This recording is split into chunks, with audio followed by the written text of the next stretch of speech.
Nauwi sa bangungot ang masaya sanang bakasyon ng mag-anak mula Antipolo, Rizal. Nalunod kasi ang mag-asawa sa dinarayong depth pool sa Pangasinan.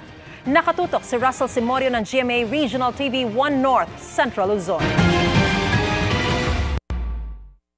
Inabot ng 4 na oras bago nahanap ang katawan ng mag-asawang ito sa dagat na sakop ng Barangay Barwan sa Agno, Pangasinan. Sabado nang dumating sa isang beach resort sa katabing bayan ng Burgos ang mag-asawa na mula Antipolo, Rizal. Naglakad-lakad ang misis hanggang marating ang tinaguriang depth pool sa Agno na dinarayo dahil tila natural pool. Rock formation ito na 20 talampakan ng lalim pag napuno ng tubig. Tinangay sa malalim na bahagi nito ang misis dahil sa lakas ng alon. Ayon sa pulisya, sumaklolo ang kanyang mister, pero pati siya nalunod din. Nakita niya ang kanyang asawa na nahulog sa dagat, ay minadali niya itong i-rescue sana. Pero sa kasamaang palad, sir, napakalakas po ang alon ng araw na yon. So, tuluyan silang dalawang nalunod. Sinisikap pa naming makuhanan ng pahayag ang mga kaanak ng mga biktima. Sabi nila sa pulisya. According sa anak, marunong naman, sir, lumangoy. Ang problema, sir, sa sobrang lakas ng hangin at sobrang alon, hindi talaga kakayanin. Patuloy naman ang paalala ng otoridad sa mga beachgoer na mag-ingat sa malalakas na alon, lalo na kung umiiral ang hanging habagat. Para sa GMA Regional TV at GMA Integrated News, Russell Simorio, nakatutok, 24 oras. Kasunod ng pagpapawalang sala sa lahat ng drug case na isinampa laban sa kanya, balikan ang mga pinagdaanan ni dating Senadora Laila De Lima sa mahigit 7 taong paggulong ng mga hinarap niyang kaso sa pagtutok ni Ivan Mayrina.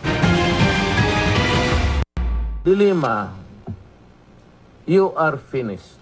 Agosto 2016, ang bantaan ni dating Pangulong Rodrigo Duterte sinoy Senador Laila De Lima na umano'y tumanggap ng pera mula sa bentahan ng droga sa Bilibid. Hulihin niyo na ako ngayon! Kung yan naman talaga gusto niyo, ikulong niyo na ako ngayon!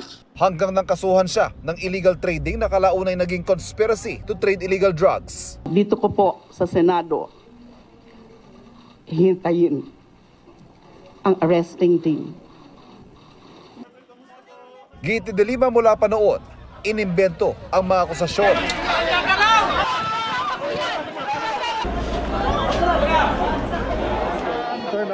Puntong sinusugan ng ilan ngayong acquitted na si De Lima sa lahat ng hinarap na drug cases. Ang mga kaso tinawag na politically motivated ng US State Department. Sabay sunong na resolbahin ng Pilipinas ang mga katulad na kaso. Ang grupong Amnesty International may hamon naman sa Administrasyong Marcos. Dapat daw imbestigahan ito ang mga nasa likod ng mga walang basehang aligasyon laban kay De Lima na nagdulot ng kanyang pagkakakulong. Wala pang direktang tugon sa US State Department at sa Amnesty International ang Administrasyong Marcos. 3 kasong inihain laban kay De Lima. Lahat nag-uugnay sa kanya sa kalakalan ng illegal na droga sa loob ng Bilibid at paglikom umano ng drug money upang magamit sa kanyang pagtakbo sa Senado noong 2016. Pero sa 7 taong paggulong ng mga kaso, isa-isang na-acquit si De Lima. Isa sa mga nag-imitsa niyan ang magkakasunod na pag-recant o pagbawi ng testimonya ng mga testigo ng prosekusyon. Kasama na riyan si dating Bureau of Corrections OIC Rafael Ragos na una nagsabing nagdala siya ng drug money sa bahay ni De Lima. I was just coerced. Ang taong mismong nag-coerce sa akin ay si Secretary Aguirre and his companies. Ang aligasyong ito ni Ragos dati nang itinanggi ni dating Justice Secretary Vitaliano Aguirre na siya nagpagulong noon sa mga kaso laban kay De Lima. Ngayong na-acquit sa ikatlo at panghuling kaso ang dating senadora, sabi ni Aguirre, inaasahan na raw niya ito. Masaya rin daw siya sa nangyari dahil nagdusa na ng matagal si De Lima. Pero paalala ni Noy Presidential Counsel Salvador Panelo bilang reaksyon sa acquittal, ang pagkulong kay De Lima ay parusa rin sa pag-akusa ni De Lima kay Duterte bilang nasa likod ng mga extrajudicial killing sa Davao City. Ito'y nung pinuno pa ng Commission on Human Rights si De Lima at mayor pa ang dating Pangulo. Pinuna rin ni Panelo ang appreciation ng korte sa pagbawi sa mga salaysay ng mga testigo na kontra umano sa jurisprudence. Kaya pagkakamali raw ang dismissal sa kaso. Ang desisyon ng korte nire-respeto naman daw ni Senador Bato de la Rosa na hepe ng PNP nung akusahan si De Lima at ipatupad ang Duterte drug war. Para sa GMA Integrated News, Ivan Mayrina, nakatutok, 24 oras.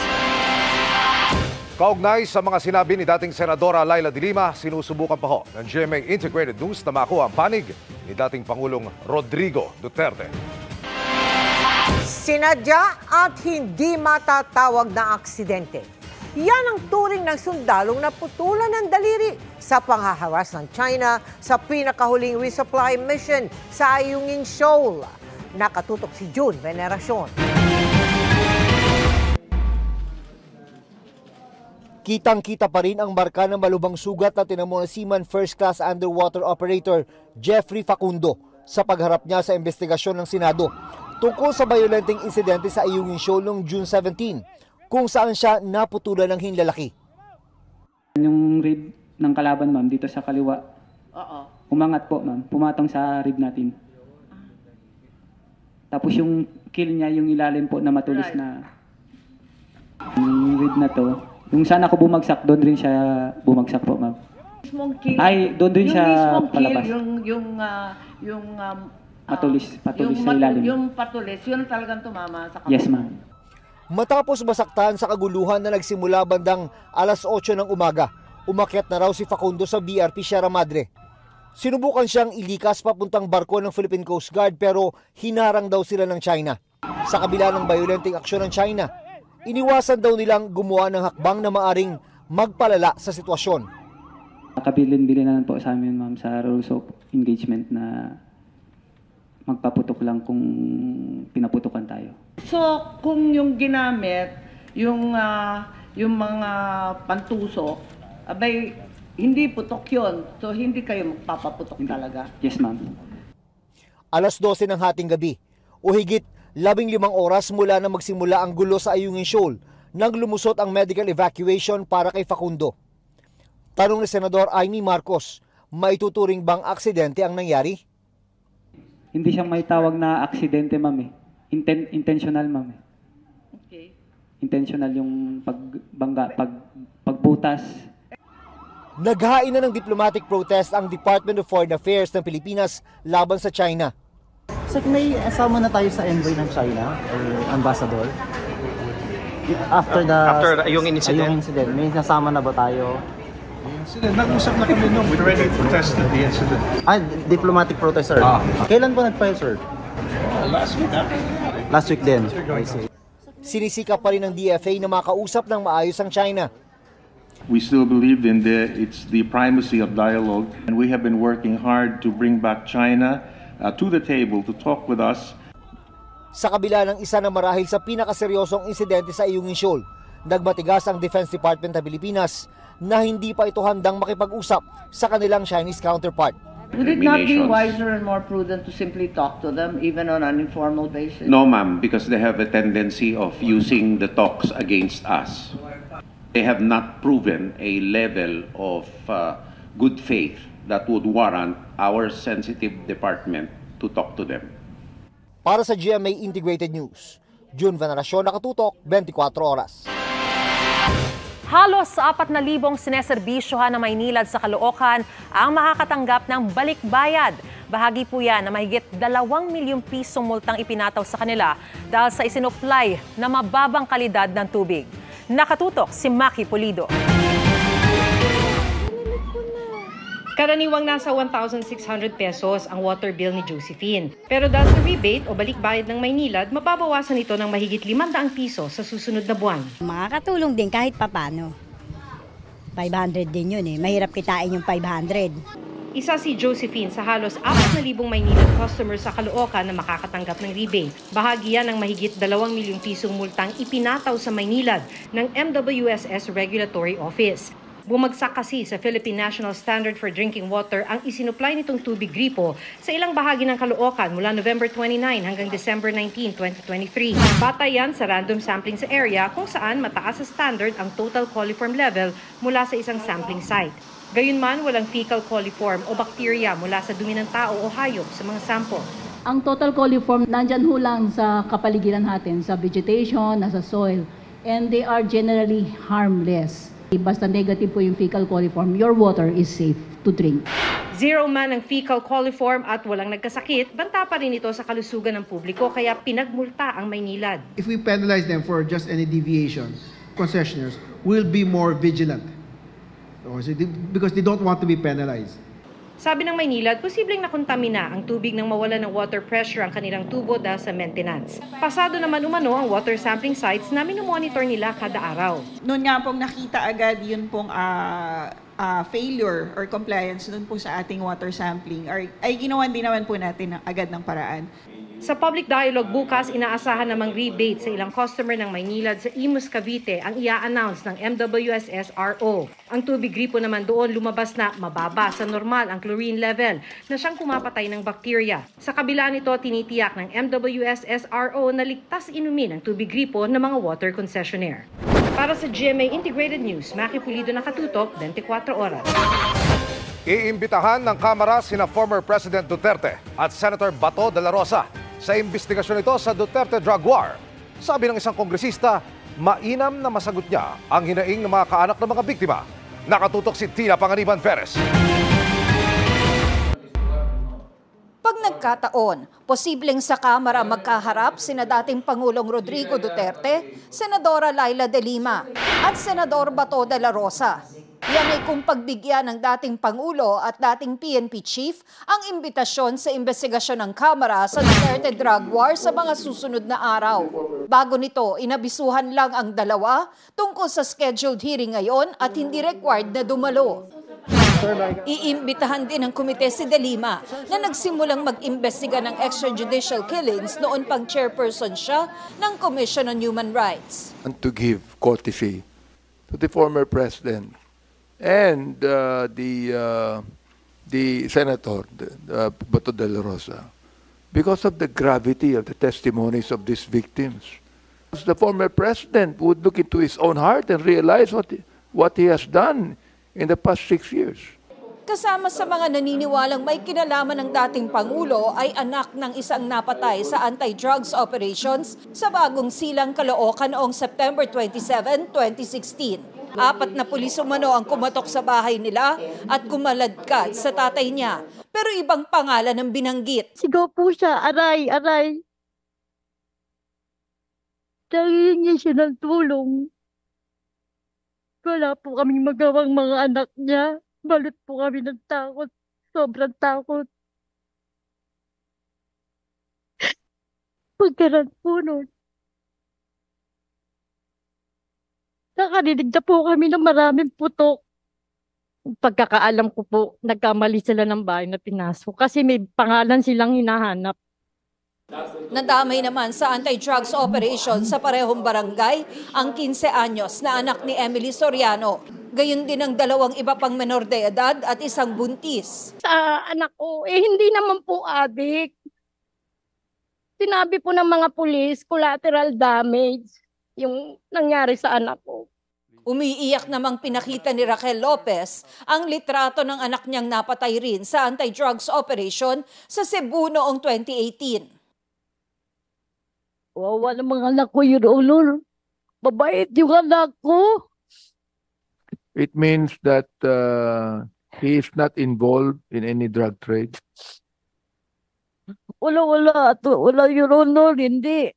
From our legal analysis, Your Honor, President Duterte, we filed a complaint, a communication before the International Criminal Court, indicting him as the most responsible for crimes against humanity. Kinukunan pa namin ng panig ang dating Pangulo at si De la Rosa, pero wala pa silang tugon. Para sa GMA Integrated News, Tina Panganiban Perez, nakatutok 24 oras. Ibinasura ng Ombudsman ang apela ni Mayor Alice Guo kaugnay sa kaniyang 6 na buwang preventive suspension. At kung magtangka mag-abroad, haharangin muna siya ng immigration para malaman kung pwede pa ring lumabas ng bansa. Nakatutok si Salima Refran. Sakaling sumubok na umalis ng bansa, haharangin sa immigration si suspended Bamban Tarlac Mayor Alice Guo. Ito'y sa bisa ng Immigration Lookout Bulletin Order laban sa kanya, pati sa kanyang kapatid na si Wesley, kung saan wala pa silang tugon. Sakop din ng utos pero wala pa ring tugon dito ng kuhanan ng pahayag si dating Technology and Resource Center official Dennis Cunanan na iniuugnay sa mga pogo sa Bamban at Porac.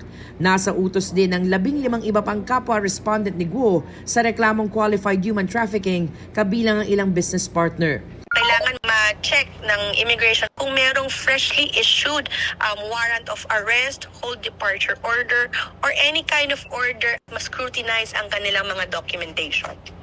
Dinagdagan naman ng respondents ang inihaing human trafficking complaint ng PNP, CIDG at PAOK pero tumanggi silang ihayag kung sino ang mga ito.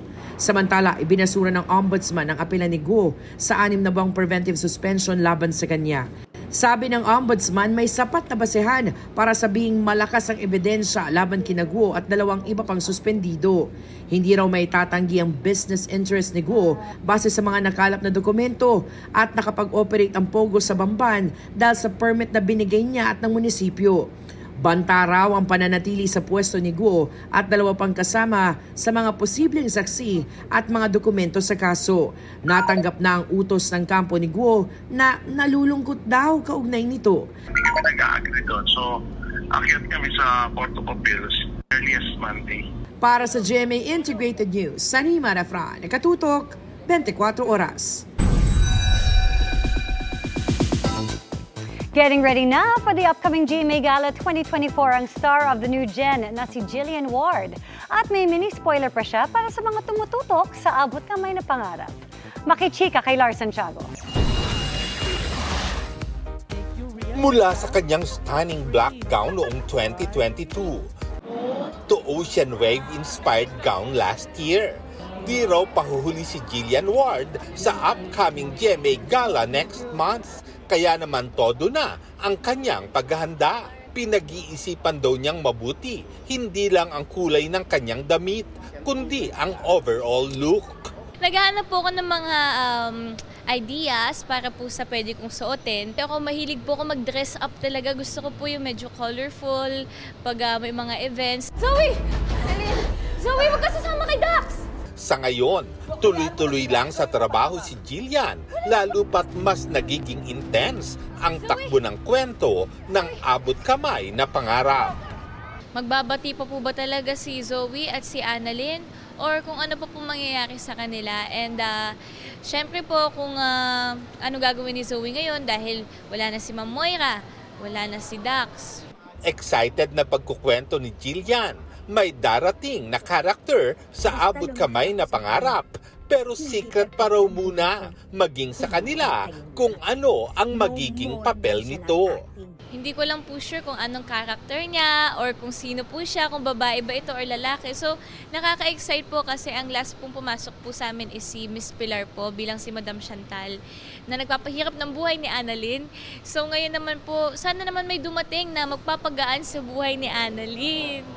Pagkatapos ng GMA Gala, maghahanda naman si Jillian para sa Sparkle Tour nila sa Japan, kung saan makakasama ng star of the new gen ang co-star na si Ken Chan. Pati si Naruru Madrid at Bianca Umali at Julian San Jose at Raver Cruz. Lars Santiago, updated sa Showbiz Happening.